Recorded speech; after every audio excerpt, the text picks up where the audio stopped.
ॐ पूर्णमदः पूर्णमिदं पूर्णात् पूर्णमुदच्यते पूर्णस्य पूर्णमादाय पूर्णमेवावशिष्यते। ॐ शान्ति शान्ति शान्तिः। शङ्करं शङ्कराचार्यं केशवं बादरायणं सूत्रभाष्यकृतौ वन्दे भगवन्तौ पुनः पुनः। ईश्वरो गुरुरात्मेति मूर्तिभेदविभागिने व्योमवद्व्याप्तदेहाय दक्षिणामूर्तये नमः। ॐ शान्ति शान्ति शान्तिः।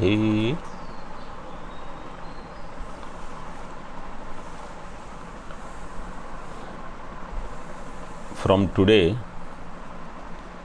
we plan to begin the study of Mandukya Upanishad.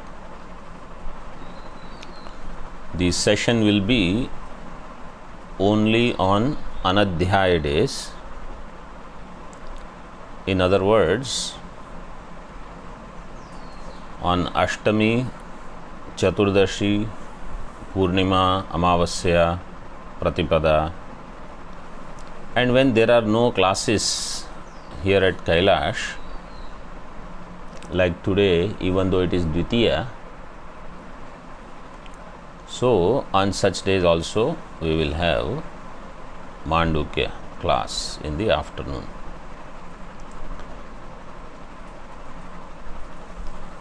Before we begin the study of Upanishad, we will try to see some background. Those who have already studied, it will be a revision for them. Those who have not studied, some new ideas they can get. And also sometimes we might have studied some things, but we lose our focus in life. When we get involved in day-to-day activities, or when something else becomes important. So some of these discussions will prioritize our life once again. We perform all our duties, we live our life, but we have a very clear goal.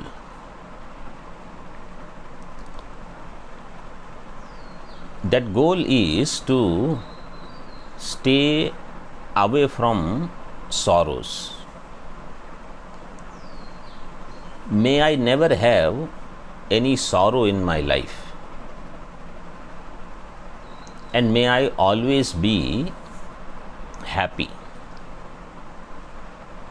This is our motto. This is how we want to live our life. Any individual from any background, human being or animals, nobody wants sorrow in their life.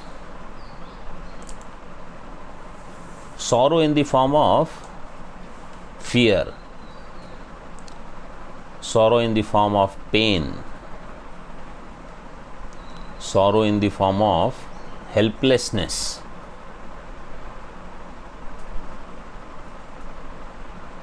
Nobody wants pain in their life. Nobody wants to be helpless at any time.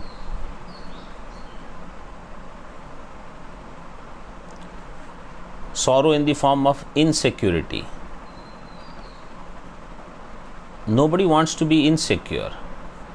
Everyone wants to make sure that they have enough for securing their life. Physical security, emotional security. I have somebody with me. This is emotional security. People want this. They cannot think without this. Monetary security, we all know, everybody wants to have some money. Because money can get some resources.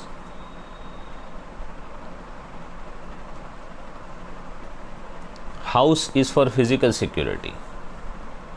From intruders or from animals, from insects, from cold, from heat, from rain. So we want to avoid pain, we want to avoid insecurity, we want to avoid fear. Nobody wants to live a life under constant fear.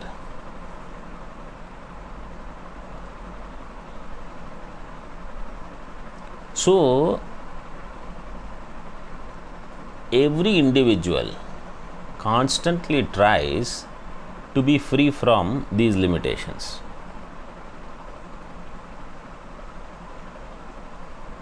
And at the same time, we also want life of joy, peace, freedom.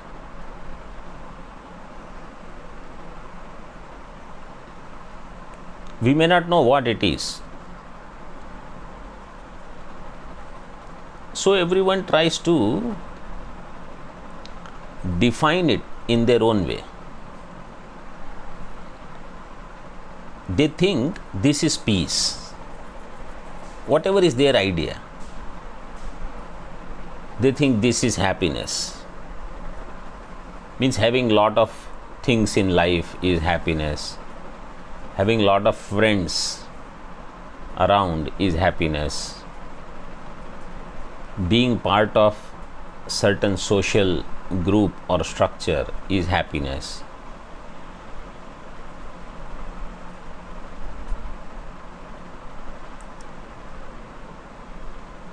For security, people also feel being under some spiritual person, spiritual teacher is security.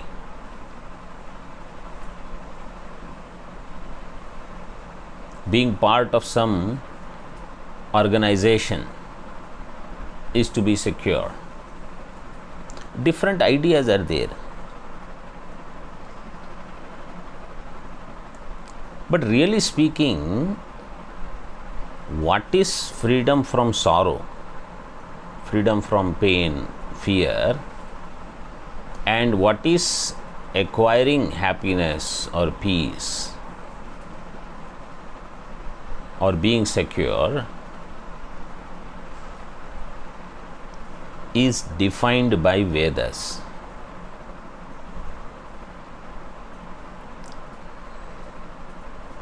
The way an individual would define these would be different from the way Vedas would define it. Because Vedas have a structure, a basis, a method. Because these Vedas are revelations to rishis, as we say. Really speaking, they are God's teaching to help all of us.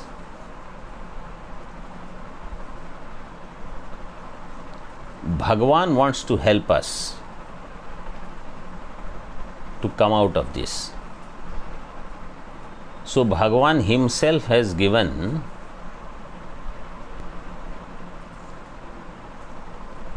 his teaching about what is it that we are looking for,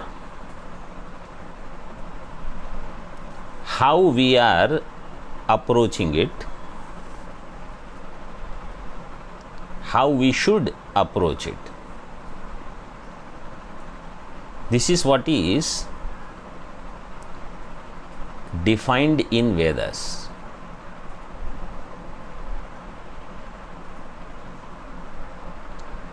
It may not be the way I am presenting it, but this is what is contained in Vedas.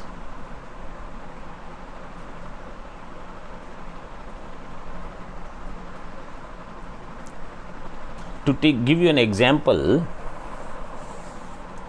how when Arjuna had problem,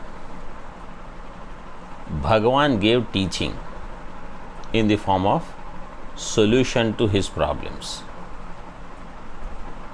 When Uddhava needed teaching, Bhagavan gave teaching in the form of Uddhava Gita.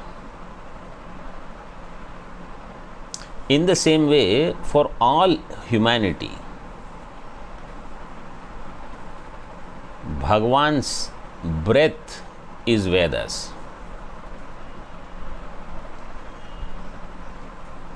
In other words, effortlessly Bhagavan has made this available to us.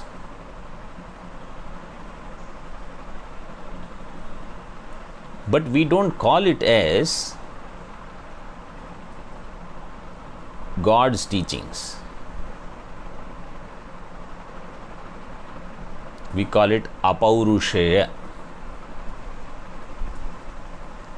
It is not teaching of any being. It is not product of any individual intellect.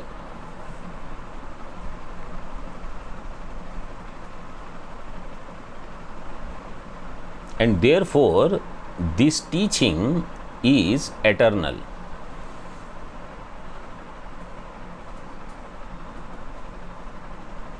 Vedas are nitya. When we say Vedas are nitya, we don't mean the books, the volumes, they are eternal.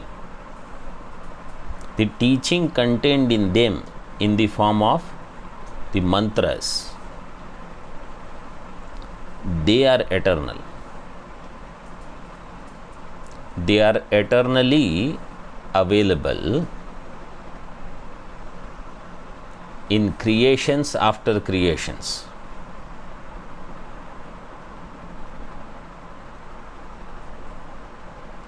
And no matter whether the humanity survives or not, Vedas will be available in the manifest form when they see the right people who will become the recipient of this knowledge.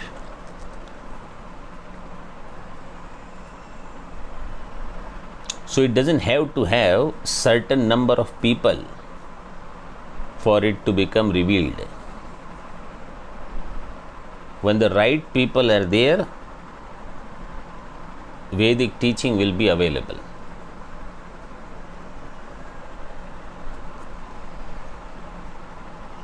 When the people are not there, teaching will be withdrawn. Like even now, we say out of 1180 shakhas of the Veda, very few are available. Because all the other is lost as far as we are concerned. To us, it is not available.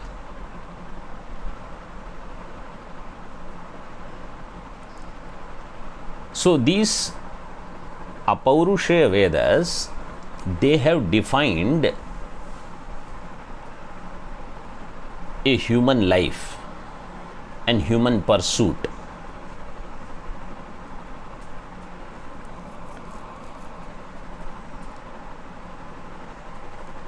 And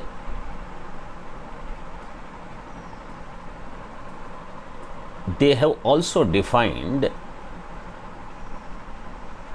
what is our ultimate goal of life.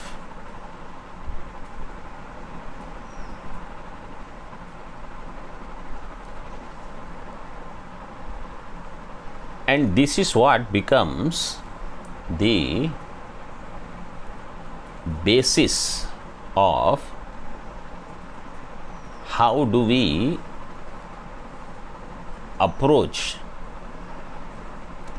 our life in general,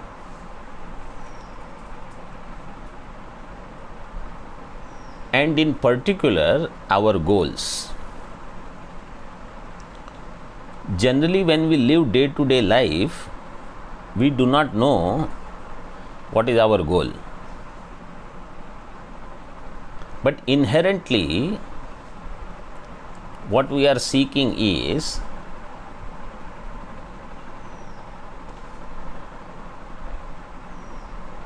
freedom from, as I listed, pain, sorrow, fear, insecurity, helplessness, etc. And we also want joy, peace, freedom.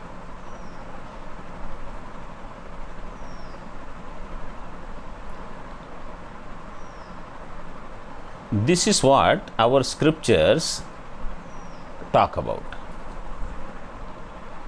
Now, let us see how we approach it. As an individual, in my day-to-day life, I try to do this without studying Shastra. This is where I begin. But let us say I have studied Shastra for 5 years.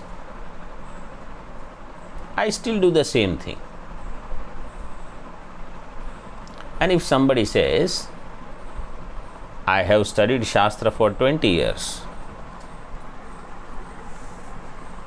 that person also does the same thing, because his goal is also same. Wants to be secure, wants to be free from pain, fear, helplessness. So goal is same. But something should be different. And what should be different is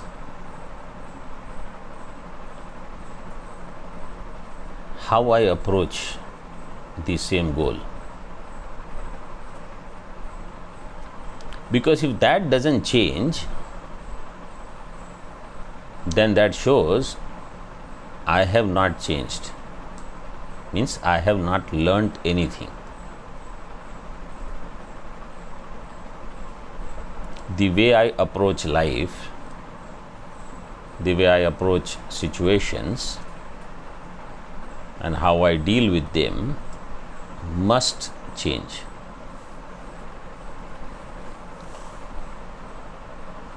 With the study of scriptures, I should have a spiritual vision.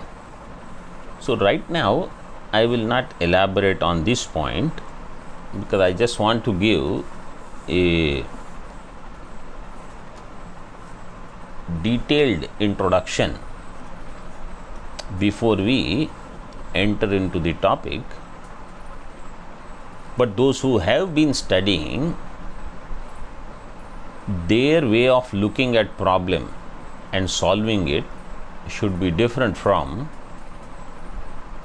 the way a new initiate in spiritual life would look at the problem and try to solve it.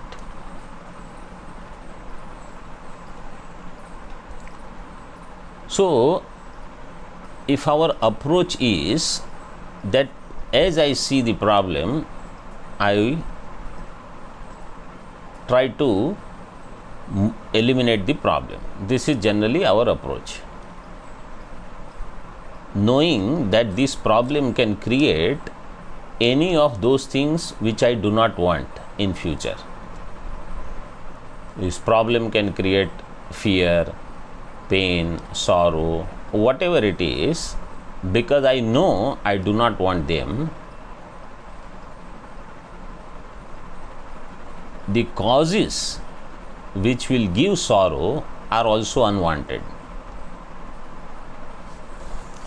Because sorrow is unwanted, the causes which will bring this sorrow are also unwanted.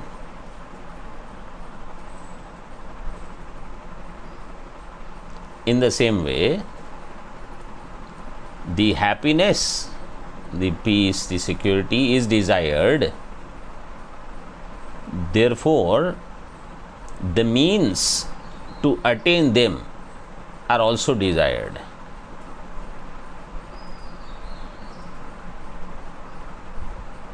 So, for sorrow, we will use the term cause of sorrow.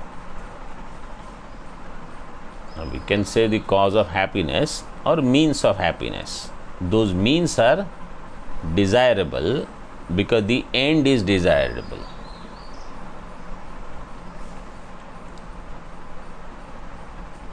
And the only thing that generally we know that is available to us to accomplish this, to remove the sorrow and the causes of sorrow, and to attain the happiness and the means of happiness, we know I have to do something.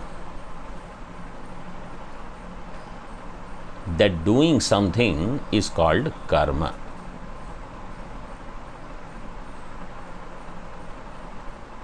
So, we want to do some action to accomplish our goal.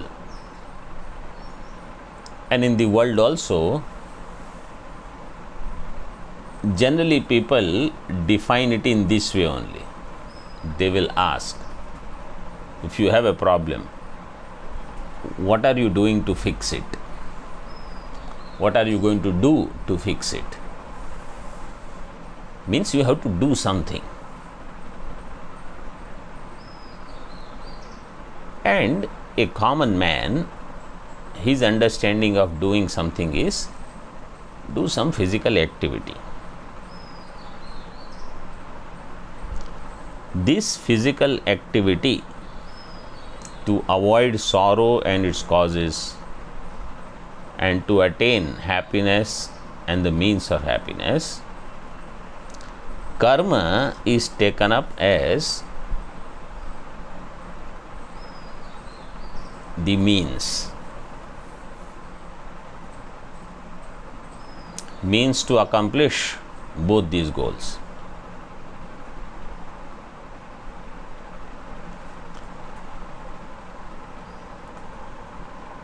And generally, these means are either in the form of Artha or Kama. Artha or Kama. Artha means wealth, properties, people around to give you security.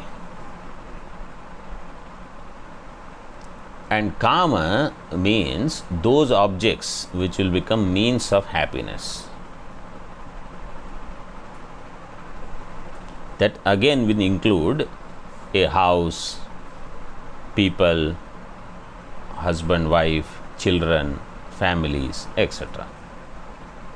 Wealth, because wealth will give objects of pleasures. This is known to common man. They don't need to study Vedas to do this much. Nobody studies Vedas nowadays to do this much.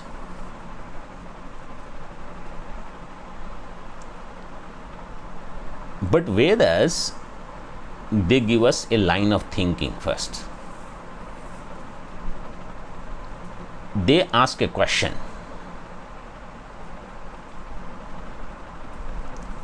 They say, look in the life of different people and in your own life. Why some people are born with happiness in their life? Why some people are born with unhappiness in their life?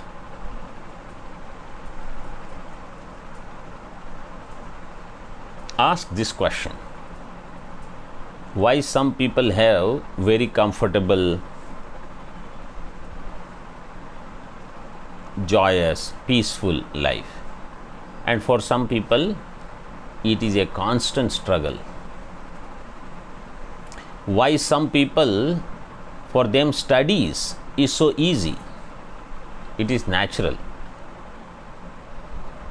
Why for some people study itself is a struggle?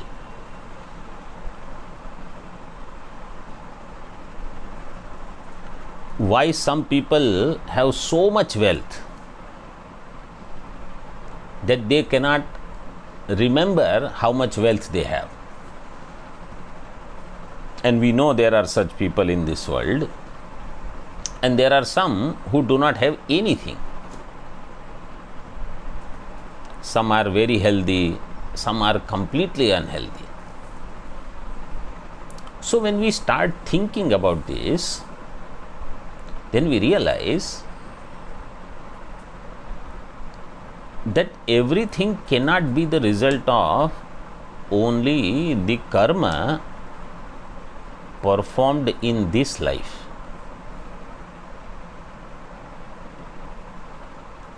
There has to be something different from what is seen here in this world, in this life. That unseen also has a role to play. That unseen is called adrishta. This adrishta is in the form of past lives accumulated merits or sins, punya or papa.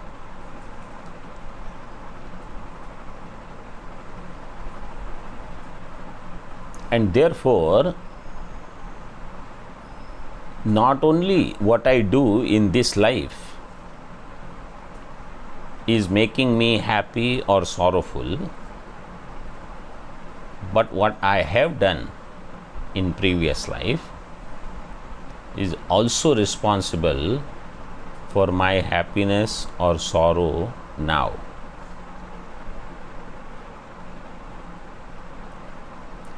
When this additional knowledge is available to an individual, to a human being, I say human being because this analysis cannot be done in animal body. So a human being, if he can think up to this extent, in his efforts, he is going to add another effort along with Artha and Kama. He is going to add Dharma, because now he knows Dharma is actually responsible for Sukham. If Dharma is there, Punya will be there. If Punya is there, Artha will come. Kama means the objects of pleasures will also come.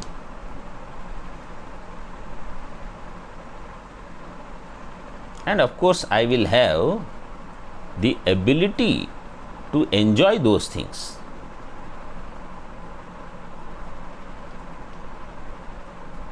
So, I don't need only Artha and Kama, I need Dharma in my life too.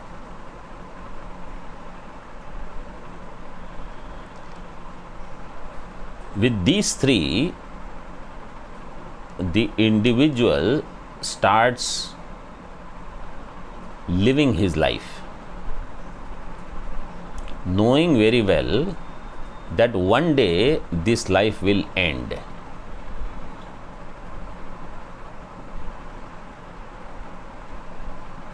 So, the merits that I have performed, I will be rewarded for these merits. Merits means meritorious deeds. And I will be punished for all wrong actions, sinful actions. So he lives a moral, ethical life focused on Artha and Kama. Moral, ethical life is Dharma, but focus is on Artha and Kama, that may I get these things.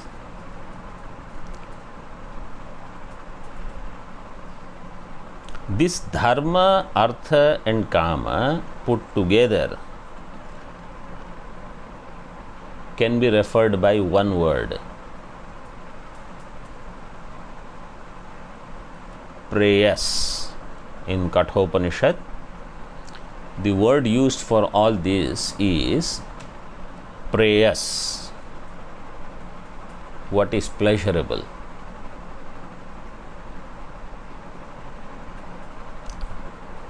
A human being can continue to live his life after life, life after life, with only this much: Dharma, Artha and Kama.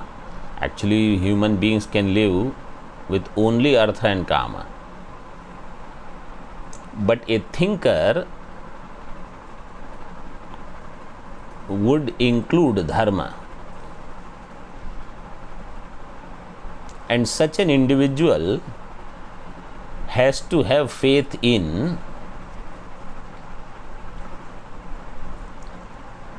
the reincarnation of a soul, that a jiva will reincarnate. Life doesn't end with this body. Life did not begin with this physical body. There was life for me, means I will continue after the drop of this body, and I was there before I got this body. This much, if I can think, I can still live within Preyas. So now you can see, even to be an adhikari of Preyas completely, I must believe in my own existence before and after this body.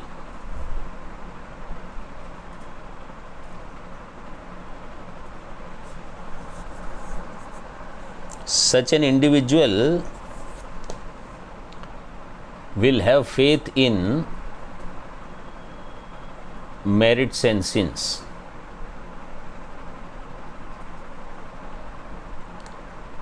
He will also have faith in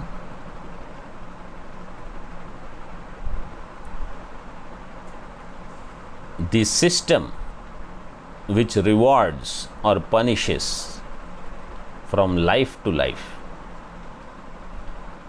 or that principle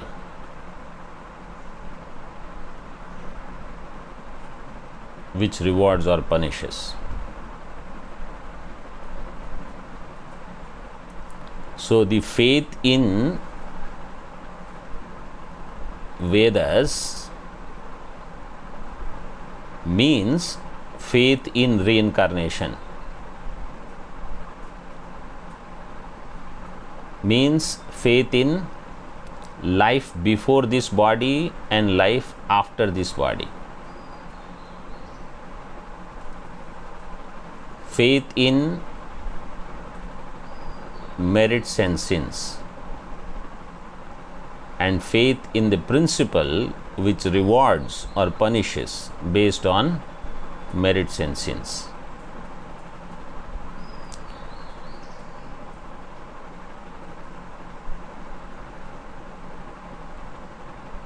And that individual also should have this faith that if I have done something good in any life, the result will come to me no matter what. And if I have done something wrong in any life, then the result will come to me no matter what. In other words, the karma siddhanta is infallible. It will work. I cannot work around the system, like how in the world we want to work around the system, we want to break the system, we want to see that I can break all the laws and yet nobody can touch me. In the same way, one may think that in the God's system also may it happen, but it does not happen. This faith that it will not happen, that I can work around the karma siddhanta, this faith will keep me alert in my life.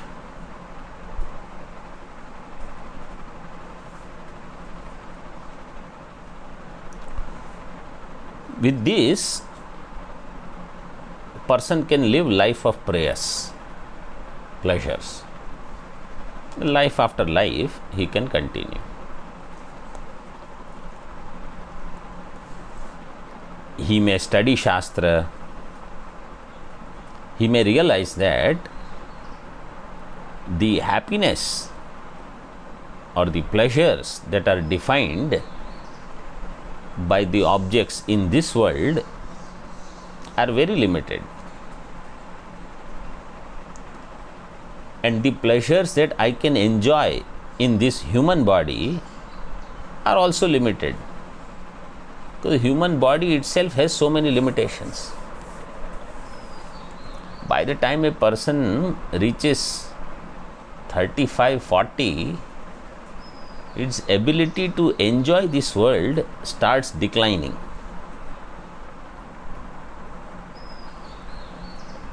Even if he just wants to enjoy, and he sees this 18-year-old standing there, he is a competition to a 40-year-old for the same object. So now there are more contenders for the same object.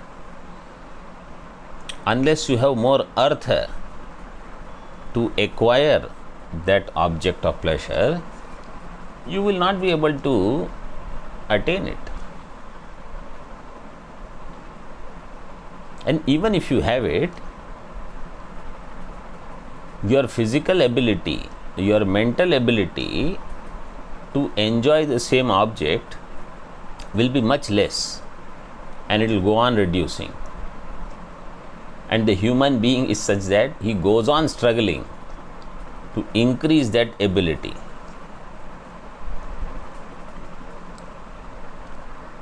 But with the faith in Vedas, another thing can happen. he will realize that instead of struggling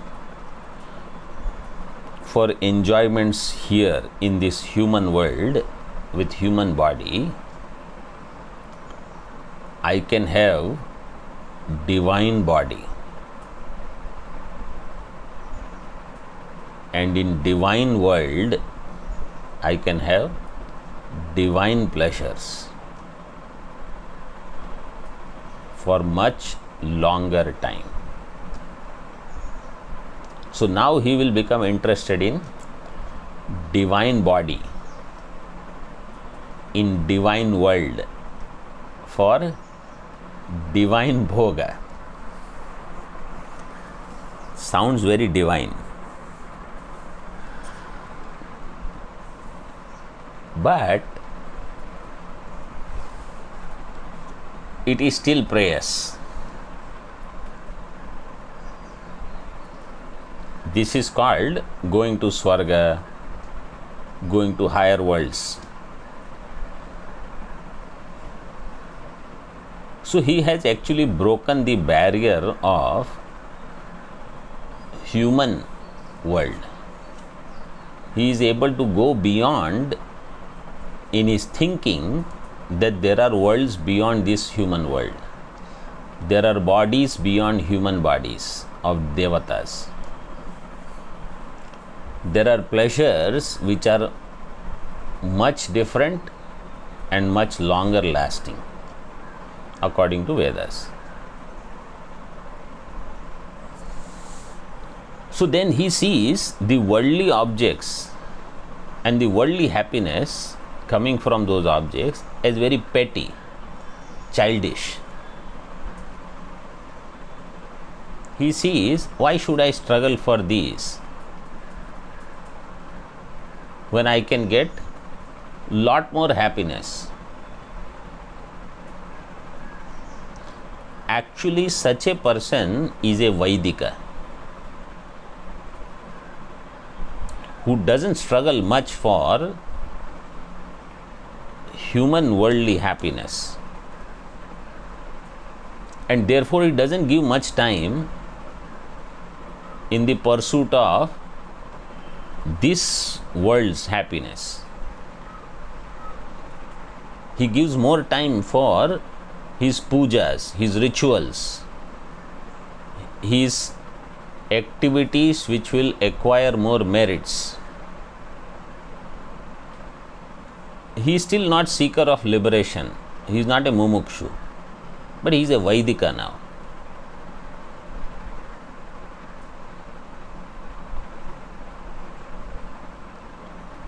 Because he knows, why waste time and energy here in acquiring comforts which will not last more than few years, maximum few decades. And by the time I acquire it, it will be my time to leave this world. So he spends more time in pujas, in rituals, in Veda Parayana, in japa, and Ishta Devata Dhyanam.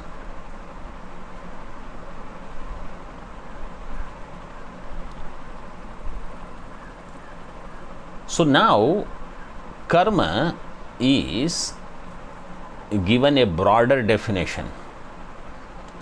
Earlier, karma meant only action. But now, karma can be divided into three types of actions. One is physical actions, kayika karma, which will include not only non-Vaidika karma, but Vaidika karma also, like pujas, rituals, yajna yagadi, on regular basis, not once in a while.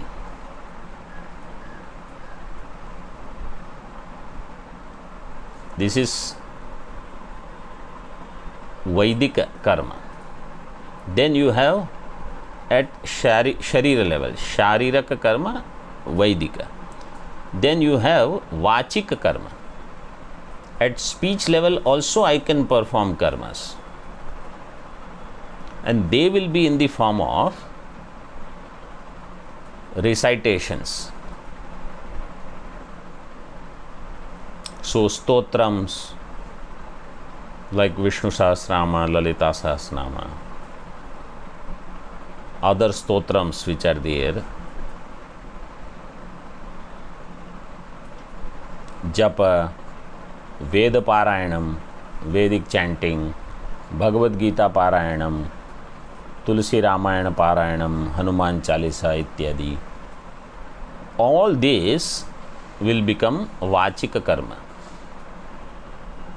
They all will bring merits.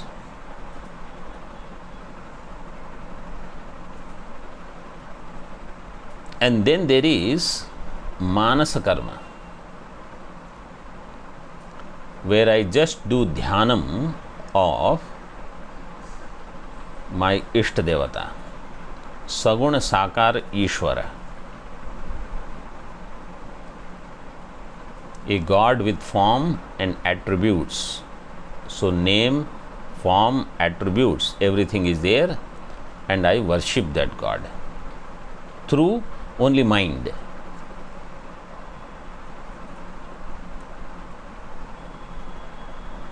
This is Manasa karma.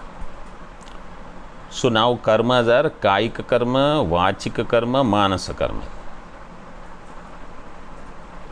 And through all of them,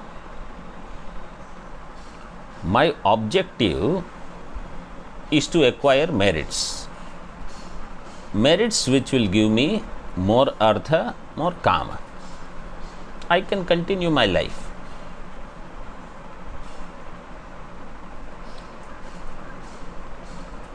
If I do this, I can live life after life. Not only in this world, I can go to higher worlds.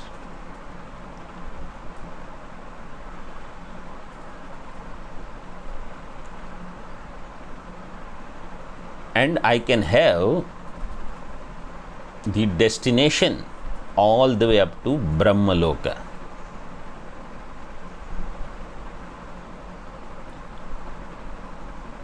So within Preyas also I can reach up to Brahmaloka.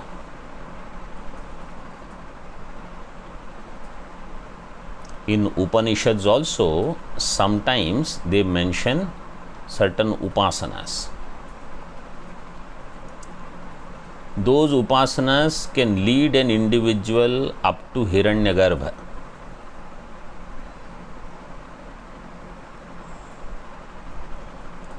And that attainment of Hiranyagarbha, whether in Chandogya 7th chapter, where it is mentioned as Prana Upasana. If you do not know, don't worry, I am just mentioning this only so that you know that there is authentic source of what I am saying. Or in Brahadaranyaka, Ashwamedha Upasana.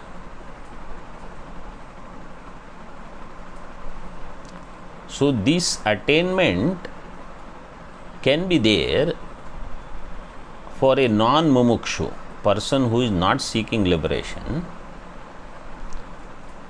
can still fulfill his worldly duties, enjoy pleasures, go up to Brahmaloka, stay there for a long time and come back. Only with the help of Kaika karma, Vachika karma, Manasa karma. Manasa karma is otherwise also known as Upasana.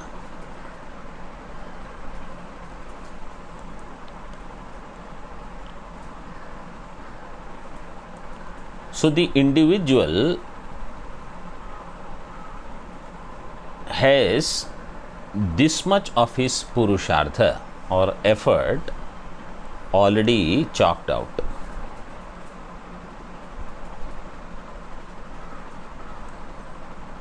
But now something is required for this person also. When the life is in higher worlds, when the life is in divine plane of existence with divine pleasures and divine beings around with divine bodies, I do not think of suffering. This is understandable. Even here, when there are all nice things around and everything is going as per your plans, we don't think of this life is going to end. We don't think the end is near.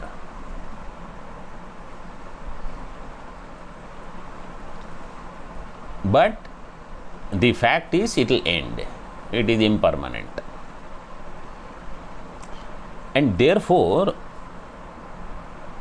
all of us, we all might have gone through higher worlds, higher bodies, in the divine world, with the divine objects of pleasures, with divine bodies. We must have done lot of bhogas. Not once, so many times.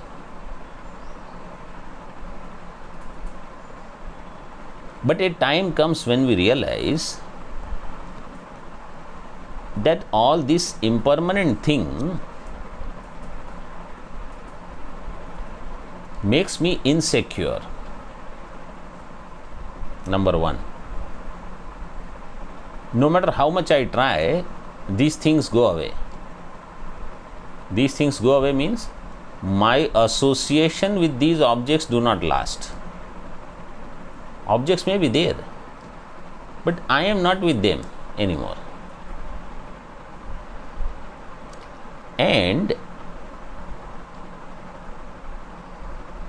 now and then I end up having human body or even lower body based on some past karmas. And in that there is struggle, frustration, lot of limitations, whatever we listed out in the beginning. All this will be there. And it is in such life, then he will start thinking, is there any way out of this cycle of birth and death? This is a samsara chakra. It is, in simple words, it is defined as, ghatika yantra they call, like a small pot is kept in a big tub of water, and that small pot, it has a slight hole in it, and it goes down and it comes up, and again it goes down and it comes up. In this way they used to measure time in the olden days, this ghatika yantra. On its own it just goes up and down, up and down. Like in the modern days, what we have, a roller coaster, all around that wheel is there. It just goes up, down, doesn't stop. Like that, human beings go through such ups and downs in life. And in such a life, in a human life, seeing the sorrows in my life or in the life around, I start thinking that there has to be a solution to this problem also. This problem of repeated birth, repeated problems of early age, repeated challenges in life, struggles in life, to study, to master certain things, certain skills, and then strive for more merits, because earlier merits I have used them by going to higher worlds. Again I need merits, and again they get exhausted. Again I will have to acquire new merits. This is also a struggle. You say, how long I will go on doing this? And no matter how much I get in the form of merits and then the objects, I see other person having greater merits, has greater ability to acquire merits, and they have greater objects of joy. So I feel jealous towards them. Then how come they have this greater strength? How come I don't have? So in this way, I am never satisfied with what I have in this life.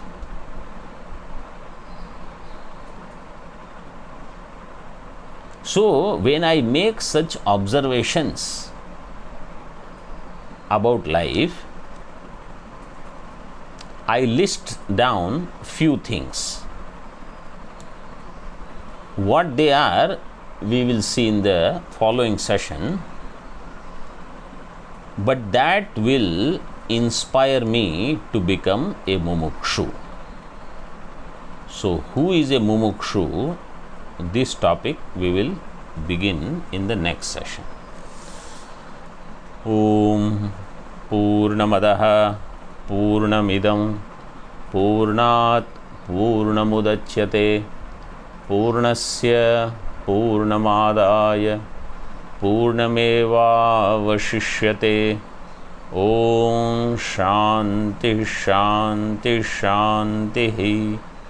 Shankaram Shankaracharyam Keshavam Badarayanam Sutra Bhashya Krutau Vande Bhagavantau Punaha Punaha Ishvaro Gururatmeti Murti Veda Vivagine Vyomavad Vyapta Dehaya Dakshinamurtaye Namaha. Om Shanti Shanti Shanti.